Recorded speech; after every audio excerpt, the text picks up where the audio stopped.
Salut à tous, c'est JP, ravi de vous retrouver pour une nouvelle vidéo. On monte d'un étage aujourd'hui, on va review un de mes gameplays en 10 €. C'est parti. Allez, première main intéressante où on se retrouve 9 bébés deep contre un joueur a priori récréatif. Pas d'informations sur lui jusqu'à présent. On va décider d'isoler tout le temps cette main. Bien évidemment, ce serait une erreur d'iso all-in car notre main va être trop forte. Donc on va tout le temps iso sizer. On va décider de faire 2.5. Qu'est-ce qu'on peut retenir globalement de cette information? En dessous de 10 bébés deep, pour vous simplifier un petit peu la strat, en dessous de 10 bébés deep, on va iso 2.5. Et au-dessus de 10 bébés deep, on pourra se permettre d'iso 3x, même si c'est un tout petit peu plus deep.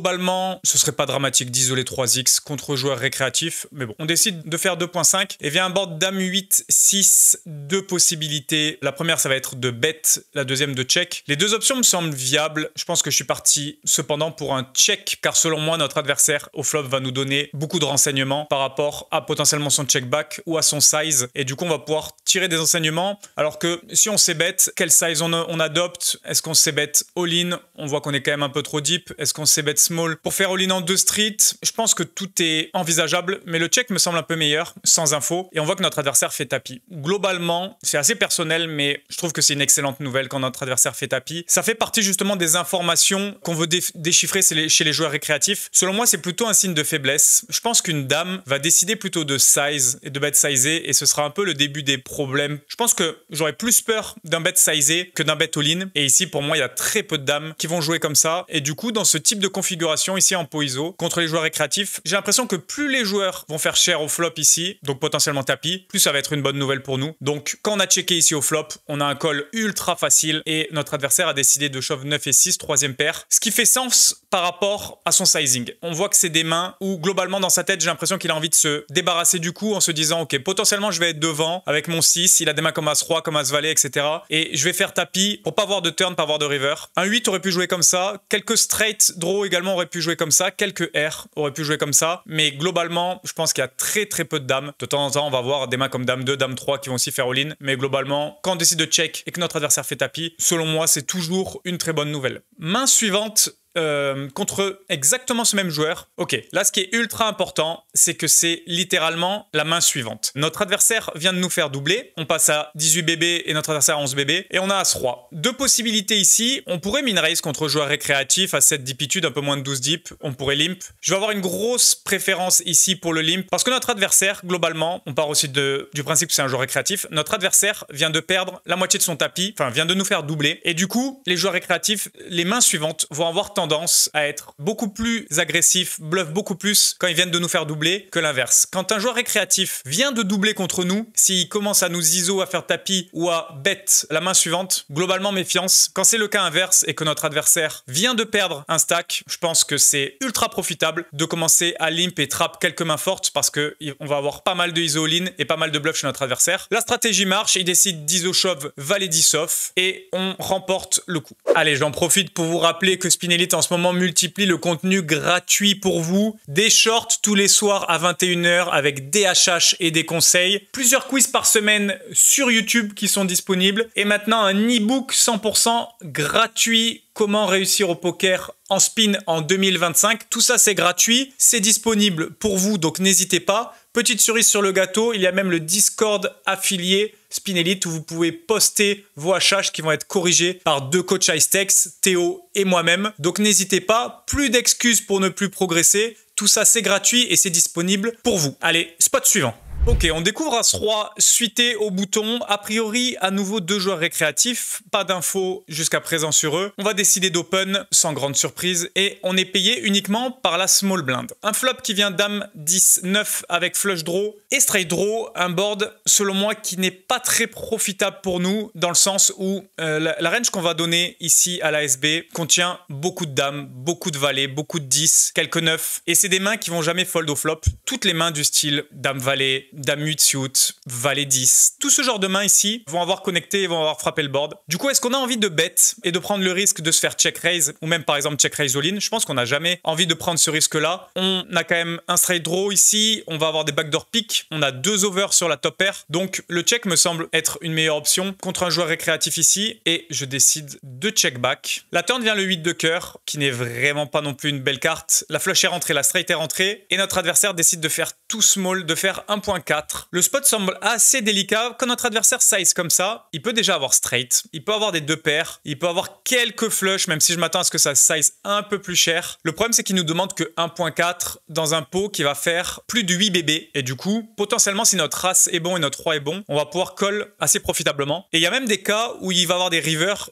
qui vont être potentiellement défavorables par rapport à sa main. Imaginons qu'il ait une main comme 10 et 9 par exemple, qui décide de size comme ça. Si ça vient cœur river, on va pouvoir potentiellement bluffer le coup. Donc il va avoir des situations assez favorables. Est-ce qu'on peut se permettre de fold directement dès la turn? Ça me semble assez compliqué par rapport à ce size là. Je pense que le call est un petit peu meilleur. On décide de call et on frappe la meilleure carte du paquet, le valet de carreau qui nous donne straight. On passe devant toutes les deux paires, on passe devant même les straight au roi. Donc on a straight max ici, on est battu que par des flushs. Donc c'est vraiment la meilleure carte du paquet. Le valet de cœur aurait été potentiellement problématique pour nous et notre adversaire décide de faire tout small 2.4. Ici avec ce size, je pense qu'on n'a pas grand chose à faire d'autre que tapis ici. Il pourrait avoir des mains comme deux paires qui vont size comme ça. Il pourrait même avoir des straight au roi qui décide de bet small. Des mains potentiellement comme roi dame, des mains comme roi valet, des mains comme roi 10, roi 9, roi 8. Il a énormément de rois au final qui arrivent ici. Du coup, je pense qu'on n'a qu'un seul play et j'ai l'impression globalement que les flushs auraient fait plus cher ici. Je pense que ce serait une grosse erreur à sa place étant donné que la straight est affichée au board pardon, de faire aussi small, sachant qu'il y a énormément de mains qui vont call ici. Je décide de faire tapis. Je pense qu'on n'a pas envie de raise sizer et notre adversaire snap call et malheureusement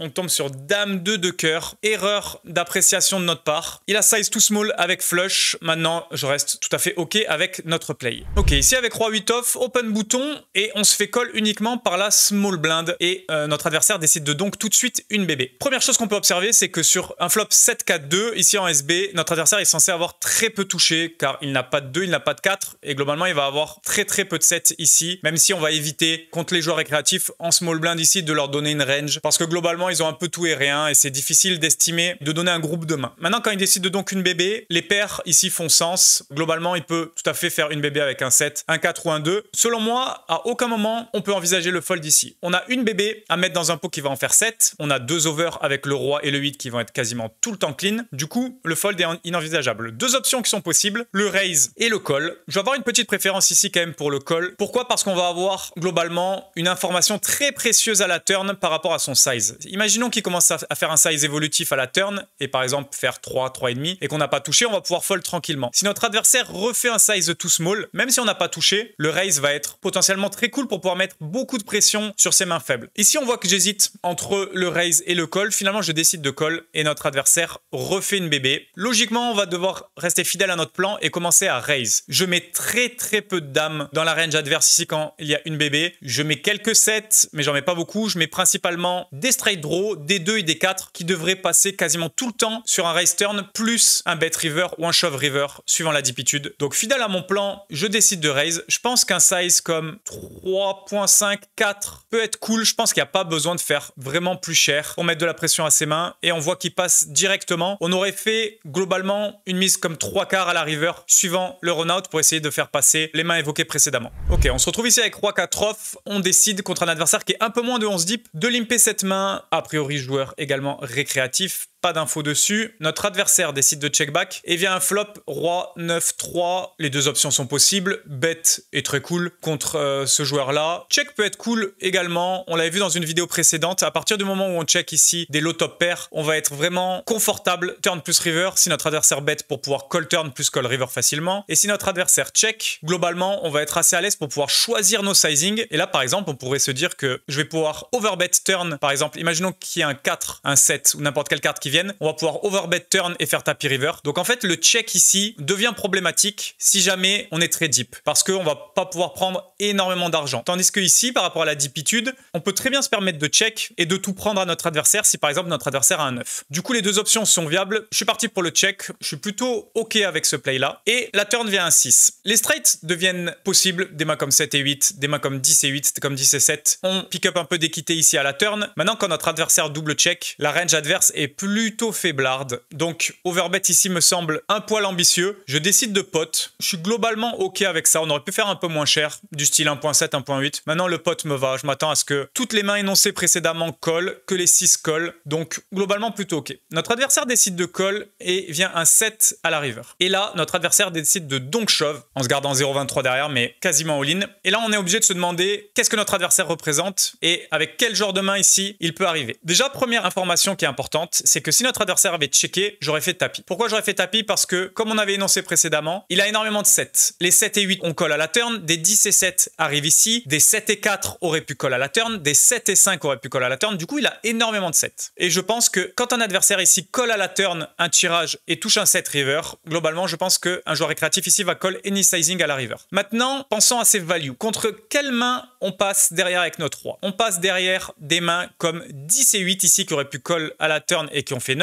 On passe derrière des mains comme 7 et 6, des mains comme 9 et 7. Même si je m'attends pas à ce que notre adversaire double check tout le temps, c'est 9. Maintenant, globalement, ici, on va jamais pouvoir se permettre de fold. Sans information sur l'adversaire, il peut éventuellement transformer des mains. Je pense qu'on peut jamais se permettre de fold ici. Et notre adversaire nous montre 7 et 8. C'est un play qu'on voit pas tout le temps, honnêtement. Il décide de shove un 7. En value, ça me semble très sin ici pour se faire payer par des 6. Mais bon, ça me semble vraiment très ambitieux. Et en bluff, ça me semble vraiment pas bon non plus, dans le sens où à aucun moment il a besoin de transformer ici un 7 en bluff.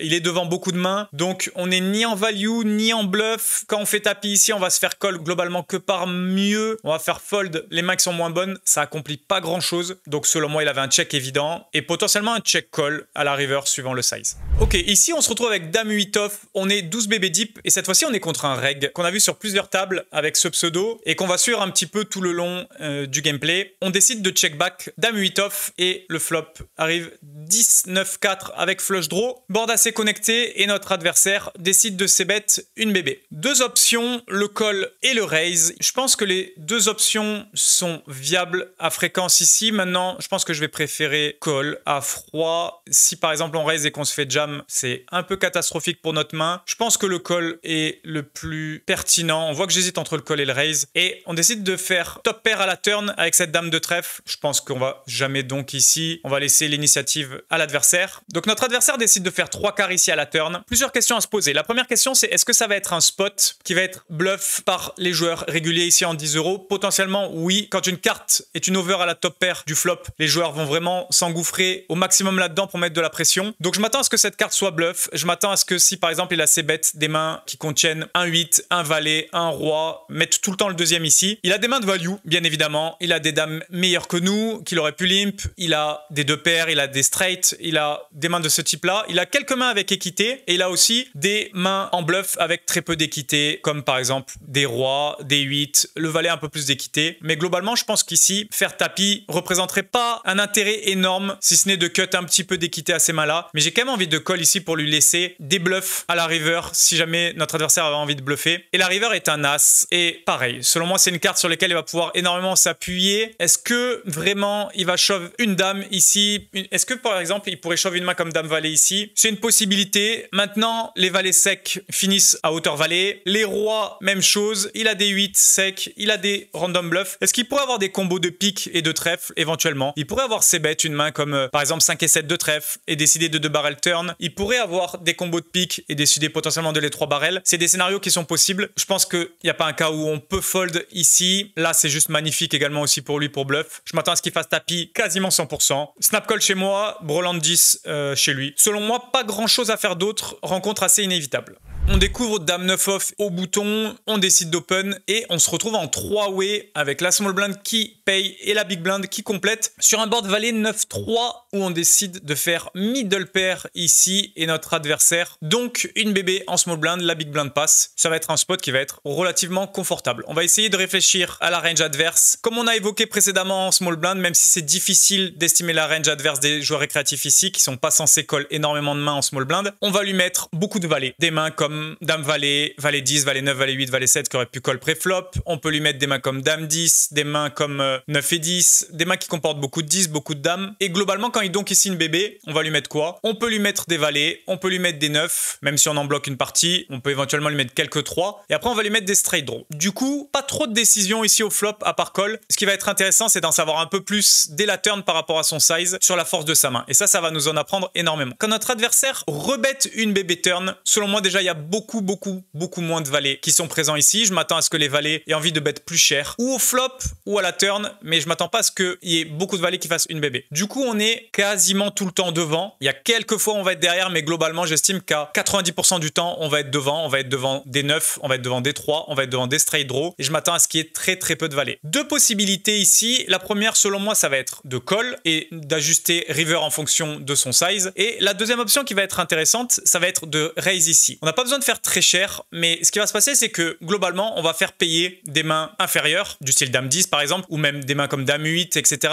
qui ont envie de voir la river pour pas cher. Du coup, ça peut être intéressant de mettre la pression à ces mains-là. On voit que globalement, je pars dans cette optique, je décide de pas faire trop cher, 3.1, ça me semble cool pour value toutes les mains énoncées. Et ce qui va être surtout intéressant, c'est que globalement, il va avoir des rivers où, étant donné qu'on a repris l'initiative du coup à la turn, on va pouvoir se permettre de faire check river. Si par exemple, imaginons que ça vient un 10, que ça vienne un roi, un 8 de cœur par exemple, des mains comme ça, on a value ce qu'on avait à value turn, et du coup river, on a juste un check back qui est ultra cool. Le danger, c'est que potentiellement notre adversaire peut redonk river, mais globalement le scénario est plutôt cool. On voit que je décide de faire 3.1, notre adversaire colle et la river arrive, le 8 de cœur, pas la plus belle du paquet, fait rentrer Dame 10, mais globalement on est devant encore C9, on est devant des 3, on est devant des 8 mine de rien, des mains comme 8 et 10, des mains comme 8 et 7 qui auraient pu éventuellement call le raise à la turn. Notre adversaire décide de faire tapis et globalement on a une décision. Dame 10 est rentré, les cœurs sont rentrés même s'ils sont très peu présents. Est-ce que notre adversaire peut tourner un 8 en bluff? Est-ce qu'il peut transformer un 3 en bluff? C'est un spot qui est pas si simple que ça. Et on voit à froid que j'ai snap call.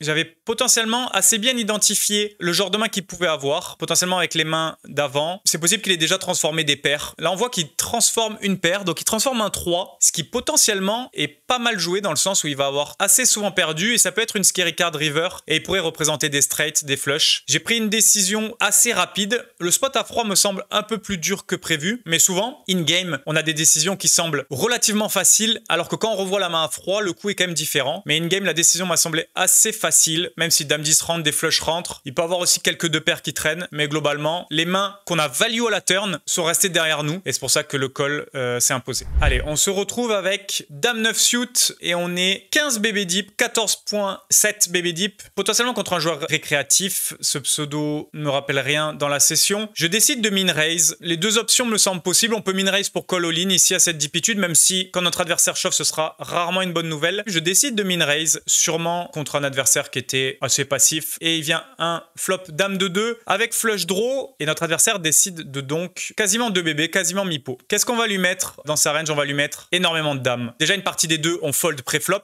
et je m'attends pas à ce que des deux décident de donc quasiment mi-pot dans ce spot-là, j'y crois pas trop. Du coup, qu'est-ce qu'on met? On met beaucoup de dames contre lesquelles on va avoir une équité ultra intéressante parce que notre roi va être clean plus notre flush, et on peut mettre également quelques flush draw inférieurs, et on peut mettre également quelques R. De temps en temps, dans ces spots-là, les récréatifs décident de donc des mains random, du style As-3 off, des mains comme ça, parce qu'ils savent pas trop où ils en sont. Il y a eu un min raise pré-flop, ça vient un board assez sec ici, du coup, ils décident de donc. Deux options, on pourrait raise, on pourrait call. J'ai quand même une grosse préférence ici pour le call. On va en savoir également un peu plus sur la main de notre adversaire à la turn, même si je pense qu'on l'a bien identifié quand même, globalement. Et raise ici aurait pas forcément un grand intérêt, donc la préférence vient quand même pour le call. La turn vient le 4 de cœur, et notre adversaire décide à nouveau de bet 2.4 dans 10. Globalement, on a à peu près tout dit au flop. Les dames sont toujours là. Les deux, selon moi, ne sont quasiment pas là. Et il reste encore quelques flush draw inférieurs. Il reste quelques hauteurs qui jouent de manière un peu bizarre. Des hauteurs roi, des hauteurs as. Il peut y avoir des mains comme As-3 off, des mains comme As-5 off, etc., etc.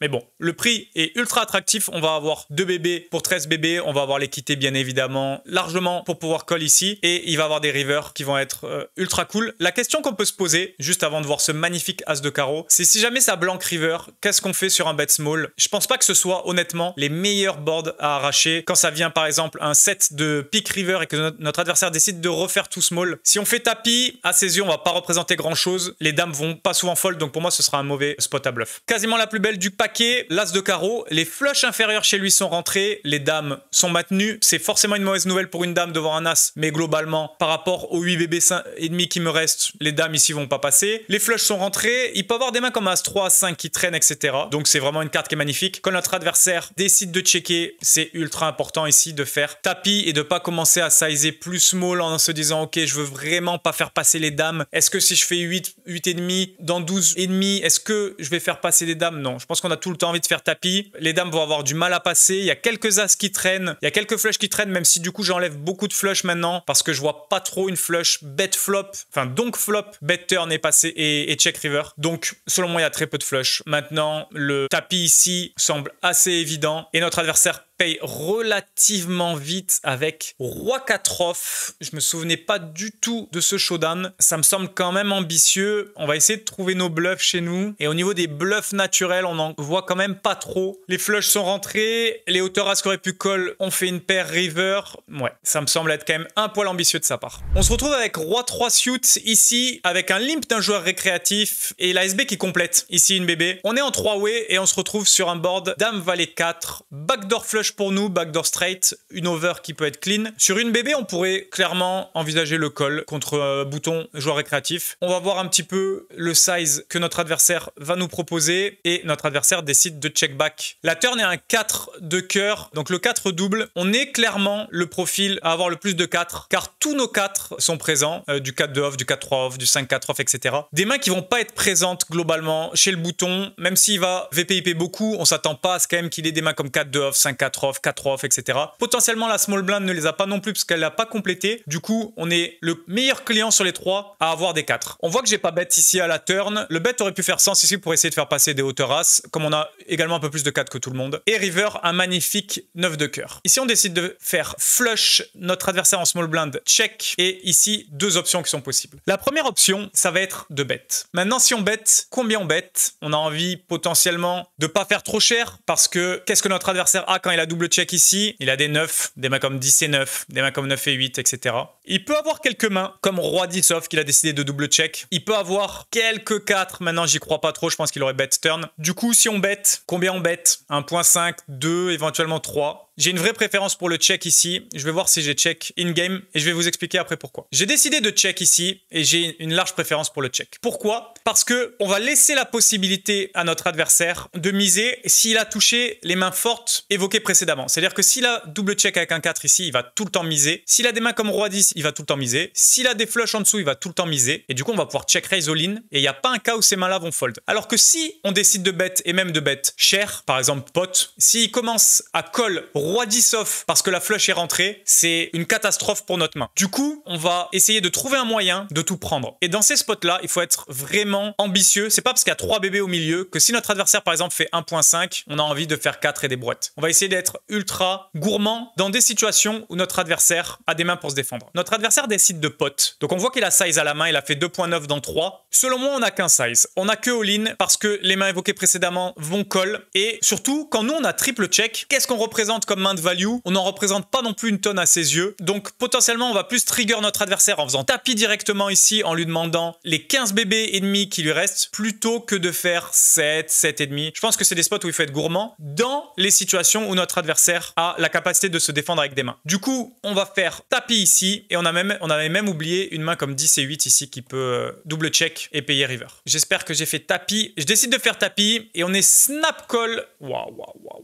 On est snap call par 9 et 6. C'est un pot qui est ultra important et qui est ultra révélateur de la puissance ici du check raise all-in. Notre adversaire ne nous a absolument pas cru et nous a hero call alors que la straight est rentrée, la flush est rentrée et les 4 sont présents avec une main comme 9 et 6. Donc c'est typiquement le cas de figure où si on avait misé 1,5, 2, même je pense que 3 aurait call, mais notre adversaire n'aurait jamais relancé. Du coup, en plaçant un check raise all-in ici river, on récupère un pot à plus de 40 bébés qu'on n'aurait jamais pu prendre si on avait misé. On découvre 8-6 off ici en small blind. On est 13 deep au début du coup contre notre adversaire. Potentiellement irrégulier, on l'a vu déjà sur quelques games avant et sur quelques coups avant, donc à surveiller, on n'est pas sûr à 100%. Il vient un flop monocolore 10-5-4 hacker. Ici on a un flush draw au 6 et on a également un straight draw avec le 7. Deux options ici, on peut bet, on peut check, les deux options sont possibles. J'ai décidé de bet une BB. Le check back pour réaliser notre équité aurait pu être également très intéressant. Maintenant le bet peut être cool, je m'attends pas à ce que ça check raise énormément ici chez notre adversaire et suivant le size on pourrait également assumer un call. Donc je décide de bet,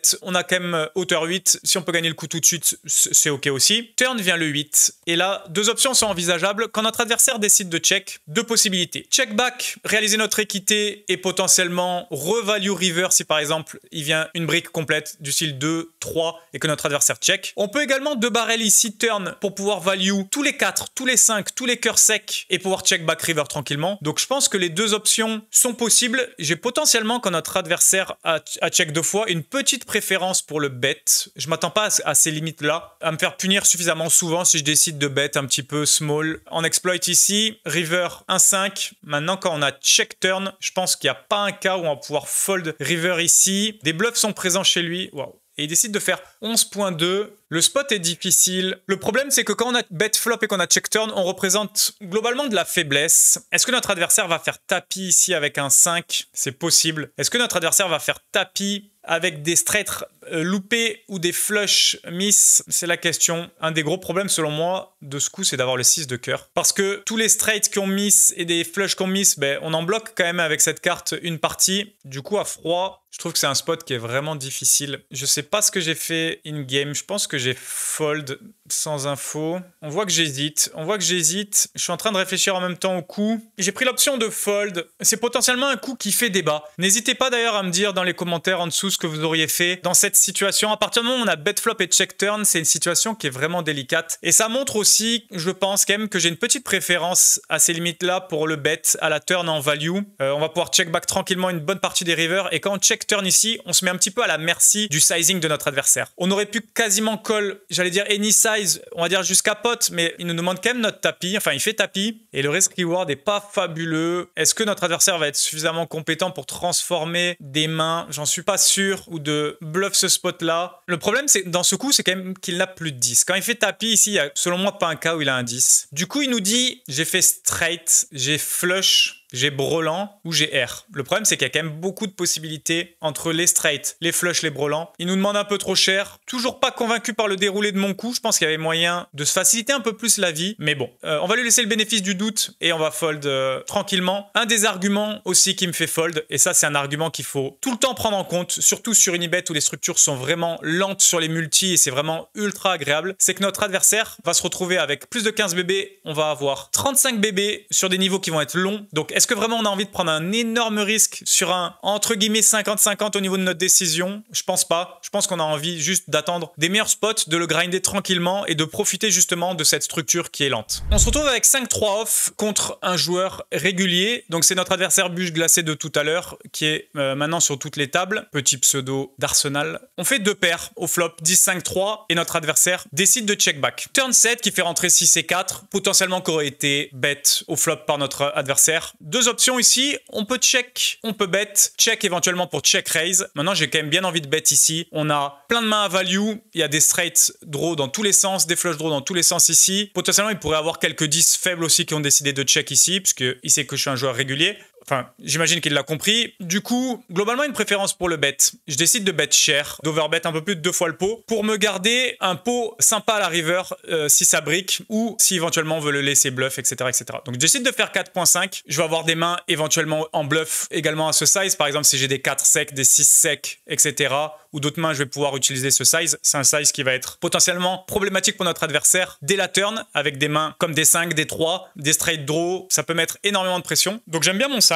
Et notre adversaire décide de call. Et du coup, river, ici, on se retrouve avec 11 bébés au milieu et notre adversaire a 19 bébés. Ici, deux possibilités. La première possibilité, ça va être de faire tapis. Pourquoi? Parce qu'il y a des mains comme As-4 off, As-2 off, des As off ici qui sont présents et qui vont call all-in. Donc de faire all-in pour value des As, pour value des 10, pour faire hero call des 7. Imaginons qu'il ait une main comme Roi 7, Dame 7. Est-ce qu'il va fold 100% quand on bet all-in river? C'est pas sûr du tout. Il y a des straight avec nos 4, nos 6 qu'on miss. Il y a des flush qu'on miss. Il y a énormément de miss ici qui arrivent ici. Donc tapis peut être la première option. La deuxième option va être de checker. Pourquoi checker? Parce que notre adversaire a lui-même beaucoup de miss. Il a, après avoir checké le flop, des mains qui vont payer à la turn et qui arrivent ici avec des hauteurs. Il peut avoir des mains comme 6 et 4, 8 et 6, 6 de shoot. Il a énormément de mains qui arrivent ici, des combos de trèfle qu'on check back au flop et qui ont trouvé un flush draw à la turn. Des mains comme 8 et 9, valet 9, valet 8. Il a même potentiellement de temps en temps 2 over au 10 qui vont call turn en se disant qu'il y a des flushs inférieurs et des straight inférieurs. Donc il a énormément de miss qui arrivent ici. Check me semble une bonne option pour pouvoir, en fonction du size, check raise all in ou check call. Je suis parti pour le check. Globalement, j'aime bien. Et notre adversaire décide de faire tout small, il décide de faire 3.3. Qu'est-ce qu'on met dans la range adverse ici? On met des 10 qui pensent être tout le temps devant. S'il est assez bon, il va pouvoir potentiellement value des 7 ici, des mains comme roi 7, dame 7, valet 7, qui sont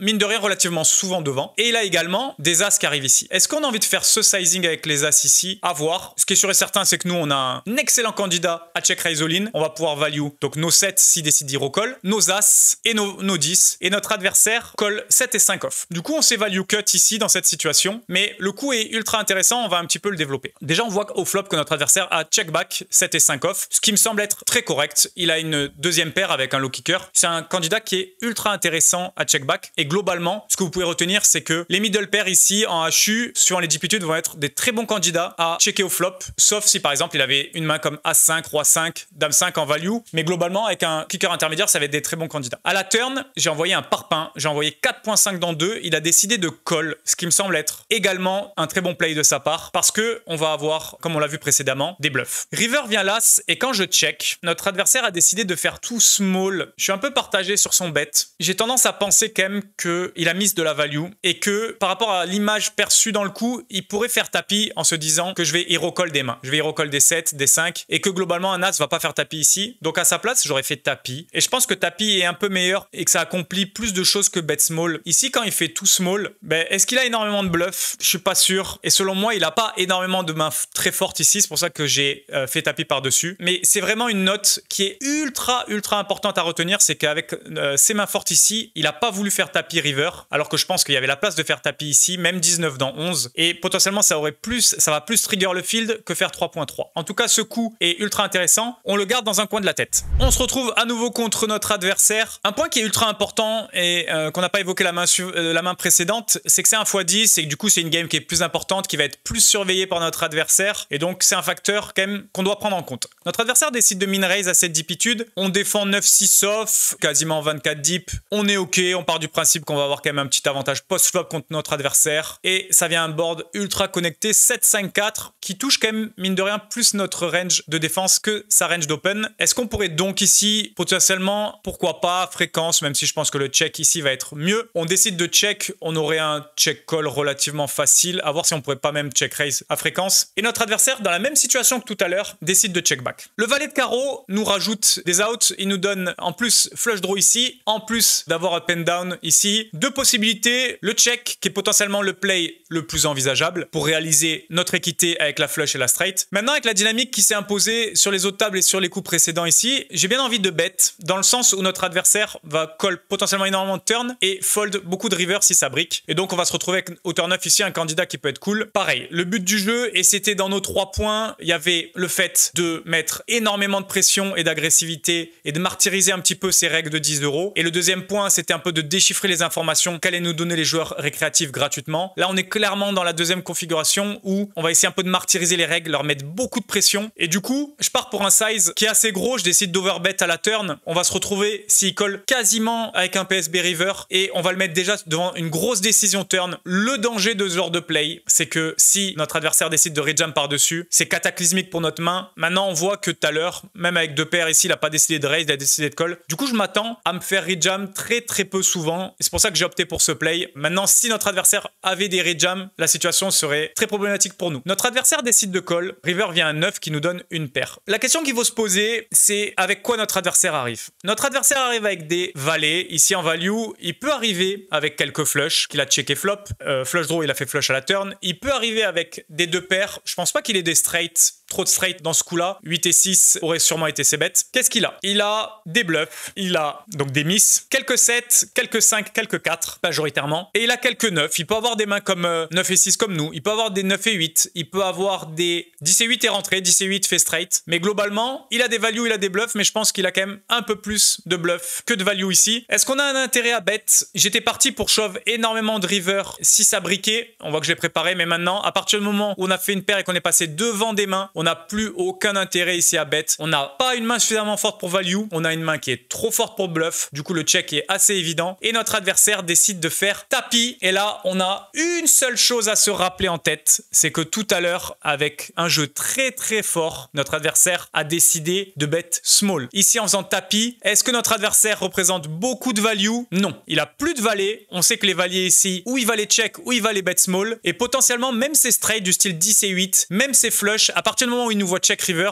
il va potentiellement faire tout le temps small. Du coup, quand il fait tapis, la différence, et ça fait tout de suite un tilt dans ma tête, c'est la différence avec le coup d'avant, alors que la configuration est la même. Check, check, flop. Overbet turn chez moi, call chez lui. Check chez moi, river. Il n'y a aucune raison qu'il fasse tapis avec une main de value et on voit qu'il nous retourne As-10 off. Et là, ça a été le début de la fin pour notre adversaire qui derrière a rename. Il a mis Lacoste, je sais plus quoi, peut-être on le verra dans les coups d'après, mais il a rename, il s'est mis sur toutes les tables et il a commencé à dévier vraiment. Donc on voit que ce coup sur le x10 l'a vraiment sorti complètement de sa session et ça a été le début de la fin pour lui. Le hero call est relativement facile à trouver à partir du moment où on a l'info sur les sizing qui nous a donné quelques coups auparavant et puis on voit quand même qu'il arrive avec beaucoup de mises qui contiennent des carreaux. Le call est relativement évident à la fin dans cette configuration. On se retrouve dans la configuration un peu moins de 13 deep en BVB et on retrouve justement, je vous en ai parlé juste avant, notre adversaire qui a pété un plomb, qui a changé de pseudo et qui va essayer de nous own sur tous les coups et de nous jouer 100% des coups. Donc on va essayer potentiellement de resserrer un petit peu, de cut quelques bluffs sachant qu'il veut nous attraper et d'essayer de jouer en value contre ce joueur. Il est 10 deep,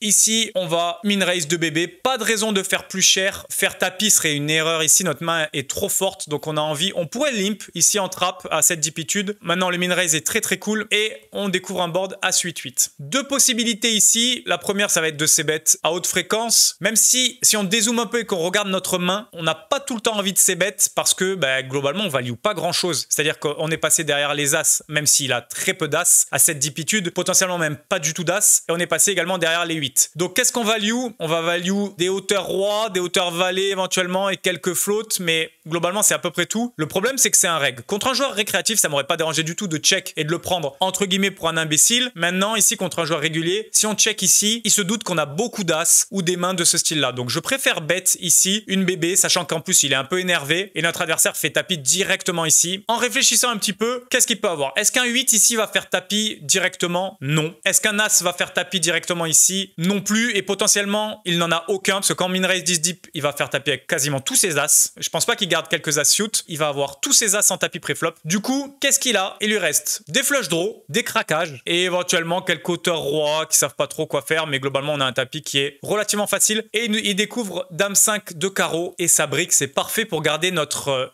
copain en température pour la suite des spins. Ça aurait été selon moi une grave erreur de fold ici, même si As 8-8 quand il fait tapis on a l'impression que c'est pas forcément une bonne nouvelle. Je pense qu'on n'a jamais envie de fold. Allez, on découvre As-10 off ici, 25 bébé deep contre potentiellement un joueur récréatif. Notre ami est toujours ici au bouton. C'est une main à cette profondeur qu'on va isoler 3x et notre adversaire décide de défendre. On rappelle que plus on va être deep ici, plus on va se permettre d'iso 3x. En dessous de 10 deep, on va descendre à 2.5. Petit rappel, mais qui peut être utile. Et là, notre adversaire décide de donc 2.5 alors qu'on avait isolé. Qu'est-ce qu'on met? Pareil, essayez tout le temps d'avoir cette gymnastique dans votre tête. Mon adversaire fait une action qui était pas prévue. Qu'est-ce qu'il représente? Qu'est-ce qu'il peut avoir en main? Et qu'est-ce que son action accomplit finalement? Qu'est-ce qui va faire sens chez lui au niveau des mains? Est-ce qu'un 9 par exemple ferait sens? Oui. Est-ce qu'un 8 ferait sens? Oui. Est-ce qu'un straight draw ferait sens? Potentiellement oui. Et le reste, qu'est-ce qu'il peut avoir? Il peut avoir des straight draw et il peut avoir quelques airs complets, mais globalement, je mets énormément de paires ici dans la range adverse. Maintenant, on a 2.5, un peu la même gymnastique que tout à l'heure. On a 2.5 à mettre dans un pot qui va en faire 12, donc on va avoir un call qui va être ultra facile. Le 10 va être clean, le l'as va être clean, très souvent relativement clean. Et surtout, si notre adversaire décide de size down à la turn ou décide de check, on va pouvoir potentiellement s'engouffrer ou à la turn ou à la river. Donc, selon moi, le fold, n'est jamais envisageable. On décide de call et la turn vient quasiment la plus belle du paquet, sachant qu'il a très peu d'as, même s'il en a. L'as de trèfle et notre adversaire décide de redonk 5 bébés. Qu'est-ce qui est important là de voir, c'est que notre adversaire est ultra intéressé par le coup, parce que même sur un as de trèfle, il décide de redonk 5 bébés. Je pense que la FE dans ce genre de spot est pas non plus très grande, dans le sens où s'il avait fait tout small 1 ou 2, potentiellement pour avoir de la FE. Là, quand il y a 5 bébés, je m'attends à ce que la FE soit assez maigre. Et du coup, à froid, j'ai envie de faire tapis ici directement pour value des 9, pour value des 8 qui peuvent hero call, pour potentiellement faire hero call des combos de pique plus straight, par exemple s'il a une main comme valet 7 de pique ou même un combo de pique random, mais j'ai envie de faire payer dès la turn tous ces combos là. Est-ce que si on colle, on va potentiellement pouvoir le perdre river? C'est possible, on peut aussi passer derrière suivant les cartes, donc je pense que le play le plus adapté par rapport à ce size, c'est vraiment ça qui est également important, c'est de faire tapis, et je pense qu'on n'a pas une FE qui est ultra grande. J'ai call, je préfère faire tapis honnêtement à froid dans ce genre de spot. Bon, le 5 est une brique complète, à part s'il avait commencé à bet 6 et 7 et redonk à nouveau 6 et 7 turn, le 5 est une pure brique. J'ai quand même une préférence pour le shove ici turn, je m'attends à ce qu'on fasse pas passer beaucoup de mains, à ce qu'on value ce qu'on a à value, et on se met aussi à l'abri de perdre notre candidat à la river. Maintenant, le 5 de trèfle reste une brique, et notre adversaire redonk small une troisième fois. Une line originale, maintenant, call ici serait une erreur selon moi, je pense qu'on a tout le temps envie de faire tapis, les 9 vont souvent hero call, les 8 vont hero call, il peut y avoir quelques as qui traînent, du style as 3, as 4, as 6, maintenant, c'est pas la majorité des mains qui va donc au flop, mais il a le droit d'en avoir quelques-uns. Maintenant, je m'attends jamais à ce qu'il ait as valet, jamais as dame, jamais as roi, donc on a quasiment aucun cut, et je m'attends pas à ce qu'on ait beaucoup de FE quand il a donc 3 fois ici, donc le tapis me semble être la seule option envisageable, et notre adversaire avait as 7 off qu'il a décidé de donc dès le flop et de rebarrel par la suite, donc important de le garder dans le coin de notre tête pour la suite de la game. On se retrouve ici avec un peu moins de 20 bébés, paire de 10, et on décide d'ISO 3x, un peu le même spot qu'au début de cette vidéo, sauf que cette fois-ci on est plus deep, donc on peut se permettre d'ISO 3x. Notre adversaire complète, et on se retrouve sur un flop roi 9-5 avec flush draw, board assez connecté, le roi et 9 peuvent connecter pour des straights, 9 et 6, 9 et 5 également ici, plus straight draw, donc c'est pas un board où on s'attend à avoir énormément de FE si on sait bet. Les deux options sont envisageables, le bet et le check. Maintenant à cette dipitude, je vais avoir quand même une préférence pour le bet, et je décide de bet 2. J'aurais pu faire un peu plus cher, je pense qu'on a potentiellement envie de faire un peu plus cher. On peut aller jusqu'à mi-pot ici, est-ce qu'on peut avoir du big? C'est la question, c'est pas sûr. Bon, j'ai décidé de faire 2 bébés, notre adversaire colle et vient un 6 de pique à la turn, contre un joueur ici récréatif où j'ai décidé de bet flop.